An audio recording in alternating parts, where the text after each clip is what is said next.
Então, Toninho do Diabo é figura, maluco, doido, louco. Uma coisa que me deixa curioso do que você falou no início da conversa é as paradas das magias. Uhum. E como foi essas suas experiências com magias dentro do satanismo? Que isso é magia curioso. que você tentou e deu certo? Tem... Eu não posso ensinar magia. Não, não aqui, mas ensina. Não, eu vou não precisa ensinar. é. Fala algo como... Até porque essa porra deve ser super complexo. Não eu ia fazer sem querer uma hora na minha vida. Não, tem as mais simples, é que nem fazer mágica, tá? Mágica e magia, né? No começo você aprende a fazer um truque simples, de repente você está fazendo a pessoa levitar. Matar né? mesmo, os outros levitam. Eu duvido. Não levita. Tá. No truque, no ilusionismo. truque, tá. No ilusionismo, entendi. fazendo uma analogia Tá bom, aqui. tá bom. Então, no começo você aprende um troço truque de besta. carta, uma Aham. coisa de carta. Aí de repente você está fazendo alguém levitar. Entendi. Né? Então você Tipo, cresceu não dá ali, pra tu você ficar invisível. Não dá pra ficar invisível. Mas tem alguma isso coisa sobrenatural realmente que você chegou a testemunhar? Ou algum ritual ou magia que promete algo que dizem que funciona, algo assim? Sim. Muitas vezes eu lançava feitiço contra líderes religiosos, né? Porque eu não ia com a cara deles. Eu considerava eles meus inimigos, né? Na minha cabeça, né? Eu já estava doutrinado ali. Então, acalhava da pessoa, de repente, eu lançava um feitiço, a pessoa ficava doente muito doente mesmo. Né? E a Bíblia diz que tem doenças que são causadas pelo diabo. Né? Então Jesus às vezes ele expulsava um demônio de uma pessoa, né? E aquele demônio estava causando uma doença naquela pessoa. Só que nem toda doença é do diabo, obviamente. Né? Então, se fosse assim, né? Para que medicina? Você vai para a igreja, todo mundo e pronto, resolveu o problema, está curado, né? Então nem toda, e também nem sempre Deus cura. Né? Então, às vezes a pessoa tem uma doença, ela acha que é do diabo, pôs na cabeça dela que é do diabo e que ela tem que fazer, sei lá, uma libertação, uma quebra de vinho, quebra de maldição hereditária, aquela coisa toda. E não é uma doença natural e Deus não vai curar ela. Não vai, por mais fé que ela tenha, Deus não vai curar. Tem alguns caras na Bíblia mesmo que morreram de doença, né? Eliseu, aquele cara... Eliseu, quem mais? Morreu da doença que ele tinha. Eliseu, ele recebeu a porção dobrada de Elias, que era o profeta, que era o cara, que era o top das galáxias, né? Que fez o sol parar. Né, pois é. Então... Caralho, tá manjando, hein? Sua mãe contou muitas coisas. Pois é. Então, você vê quanta coisa que tem. Eu espero que tenha sido Elias mesmo, não tenha falado merda. Então, Eliseu morreu da doença que ele tinha. O próprio Timóteo, Paulo escreve para Timóteo, olha, mistura um pouco de vinho na água aí, porque a água era muito alcalina, né? Por causa do teu estômago e das tuas múltiplas enfermidades. Então ele era um menino podre, ele tinha um monte de doença, né? E não foi curado. Um lenço de Paulo curava o enfermo, mas Paulo não pôde curar Timóteo, que ele considerava um filho, né? A Bíblia também fala de Trófimo, né? Paulo também fala, olha, deixei Trófimo doente lá em Mileto. Quer dizer, não curou Trófimo. Quer dizer, o cara já tem o nome de Trófimo. Imagina o bullying na escola. Né? E ainda continuou doente. Não adiantou Se fosse nada. a Trófimo, o cara ia ser o magrinho da galera. De atrofia, desculpa. Tentei. Só vamos lá, Daniel. Só continua aí falando. Desculpa aí, foi mal, cancela o Monark. Baixo assinado, tira o Monark. Doenças causava doença, às vezes causava um acidente, poderia ser uma coincidência. Mas não tem nenhuma, claro, é exatamente esse o ponto. Não tem nada aqui assim que, tipo, mas é que realiza magia e você vê sobrenaturalidade instantânea na sua frente, olhos nus. Bom, olhos nus eu vi a presença de um demônio se materializando na minha frente, e eu estava sóbrio. Né? Duvido. Como é que é um demônio? Pois é, a ideia que nós temos de demônio, né, é chifre, escamas, né, rabinho, rabo, fogo, né, saindo pelos orifícios, né, o diabo todo vermelhão, né, saindo da sauna, assim. Que erótico. Pois é, né? Então, mas não, né, é um ser que parece, que aparecia para mim, o Abraxas, que apareceu para mim algumas vezes, ele tinha um formato semelhante, tá? Semelhante. Não consigo descrever isso aí em poucas palavras. Você tem filho, você deve ter assistido Como Treinar o Seu Dragão. Sabe o Banguela? Então, mais ou menos parecido com o Banguela.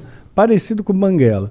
Mas tinha um olhar assim, né? O olhar que pegava era um olhar muito profundo, era como se não tivesse olhos, era como se fosse um buraco.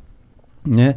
Fosse um buraco que te hipnotizava aquilo ali, né? Porra, e você tu não sentia ficou com uma... cagaço quando tu viu pela primeira vez, não? Não, eu fiquei orgulhoso, porque ele atendeu meu pedido, né? Porque eu invoquei, eu Cara, fiz a tu invocação... chamou o cara, meu? Eu fiz a invocação, né? E ele veio. Então, quer dizer, eu me senti muito orgulhoso, Dá muito pra tu fazer a prestigiado. invocação e ele não vir? Porque ele não tá afim? Poderia Pelo jeito. acontecer. Poderia Como que é uma acontecer. invocação de um demônio? Não precisa dar detalhe, mas tipo... É complexa. Tem bastante detalhe. Detalhe. E Quer dizer, muitos ritualzinho materiais, vai? Muitos materiais. Materiais raros? Alguns raros. Entendi. Alguns raros. Então é um ritualzinho de pelo menos aí umas 3 horas, 4 horas.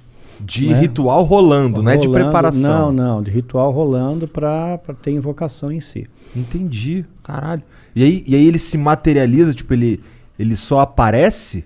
Ele falou alguma coisa com você? Tipo, dá pra encostar nele? Dá pra encostar, são criaturas frias, geladas. Frio, completamente frio. E o que ele Mas falava? você vê, anjo se materializou na Bíblia. Anjo se materializou. Comeu. Né? Anjos comeram na Bíblia, então estavam bem materializados. Né? Então, se os anjos, se demônios são anjos caídos, eles também podem se materializar, só que em circunstâncias ritualísticas. Por exemplo, um demônio não pode se materializar aqui. Né? Um anjo poderia, Deus poderia permitir que o anjo viesse aqui, mas um demônio não. Só dentro de um sistema ritual, tem que ter um ritual para ele vir. Tem que ser tudo bem preparado. Porque eles estão aprisionados, de certa forma? São aprisionados, sim, eles são limitados. Né? Eles não podem fazer o que eles querem também da Veneta. Né? Eles têm as suas fronteiras de ação. Por exemplo, eles não podem tocar num cristão verdadeiro. Né? Verdadeiro não pode, a não ser que Deus permita, no caso de Jó. Né? Então Satanás pediu para tocar, tocou e Jó não blasfemou contra Deus. Jó foi um cara que se fudeu pra cacete, né? Muito, se lascou pra caramba. Ficou doente, tudo, né? Ficou doente, perdeu dinheiro, família, tudo. Morreu todo mundo, ele Exatamente. ficou sozinho. E mesmo raspava assim, as pereba com telha, exato, né? com telha, exatamente. E no final Deus recompensa ele, né? E ele no final, Jó chega a dizer, antes eu conhecia Deus de ouvir falar, agora eu vejo com os meus olhos, né? Então... Amaldiçoa teu Deus e morre. Exato, é isso mesmo. Os amigos de Jó, né, que vinham lá, largavam o pau então, em cima dele. Então, às vezes Deus permite que essas coisas aconteçam. Então, teve gente que já falou para mim, falou, Daniel, perdeu teu filho, perdeu teu esposo, isso aí foi rechaçado pelo satanismo. Eu não vejo dessa maneira. Rechaçado em que sentido? O satanismo está me atacando com feitiço, com magia e causou esses efeitos, né? Mas eu não vejo assim. Não? Não, de forma alguma. Eu vejo assim como coisas que Deus permite, que as pessoas morrem no mundo. Né? Isso acontece, né? Então as pessoas têm depressão, né? Então aconteceu, eu vejo como uma fatalidade. E mesmo se fosse, no caso como Jó, né? Vamos supor que o demônio tivesse pedido permissão para Deus, olha, deixa eu tocar lá no Daniel, né? Porque vamos ver se realmente ele segura a onda, vamos ver se ele é cristão de verdade, vamos ver se ele não vai se rebelar contra Deus, né? Depois se eu tirar dele o que ele tem de mais precioso, né? Que era o meu filho, né? Principalmente, né? Então, tirou. Aí eu nunca me rebelei, nunca questionei a Deus, nunca briguei com Deus, né? Eu sempre costumo fazer a oração que Jesus nos ensinou como modelo do Pai Nosso, né? E dentro dessa oração está escrito, olha, Pai, seja feita a tua vontade, assim na terra como no céu. Né? E essa é a minha oração, seja feita a sua vontade, não é a minha, é a tua. Se a tua vontade é essa, que a minha esposa partisse naquele dia 30 de maio, pronto, é 30 de maio, é o dia que Deus escolheu. Né? Então eu descanso nele, ok?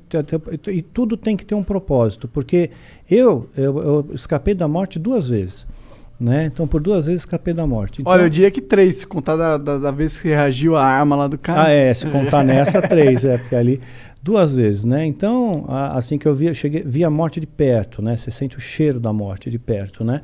E então, quer dizer, se eu não fui, é porque tem algum propósito aqui ainda, tem alguma coisa ainda para fazer aqui.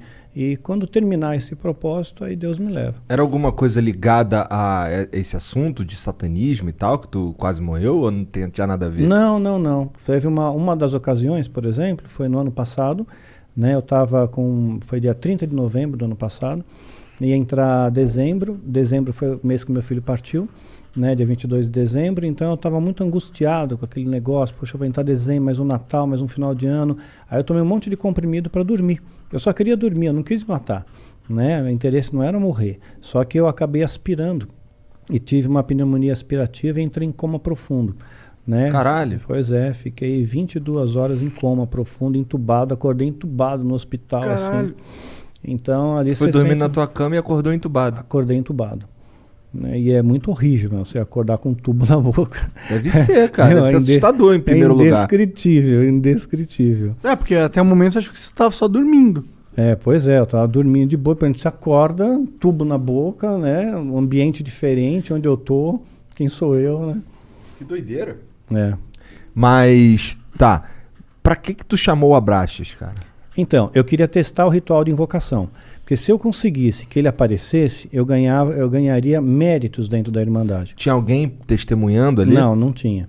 Não tinha, mas a minha palavra valia porque supostamente esse demônio validaria essa palavra, né, para o sumo sacerdote. Né? Então eu fiquei muito orgulhoso com aquilo. Então a primeira coisa que eu perguntei para ele, né, eu toquei, vi para ver se era real, né, gelado, frio, né, e me olhava fixamente nos olhos, né, mas eu não conseguia olhar por muito tempo, né. Ele era da tua altura? Não, estava mais alto que eu, mas estava como se estivesse ajoelhado, sabe? Tá. Né? Como se estivesse ajoelhado, não, ajoelhado, sentado sobre os joelhos. Tá.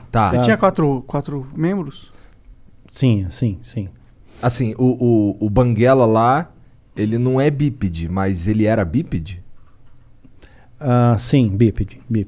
Entendi. Né? Sim, tinha pernas, braços, né? Sentou, né? Forte, braceletes que pareciam braceletes de ouro, era dourado, né? Não sei se de ouro de verdade, não. Tá. Né? Dá para morder assim, tipo assim. É para valer, né?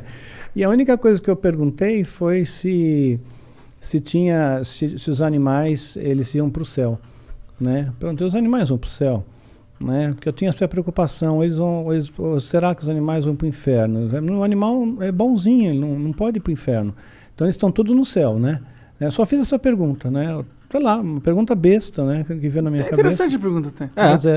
Mas eu fiquei no vácuo, eu não tomei resposta nenhuma e ele desapareceu. E olha lá, ele, porra, tu me chamou pra isso, meu irmão? Caralho! Vai te tomar no cu, porra! Eu queria a porra da tua alma, não quero um quiz aqui, eu sou o dicionário Aurélio da divindade.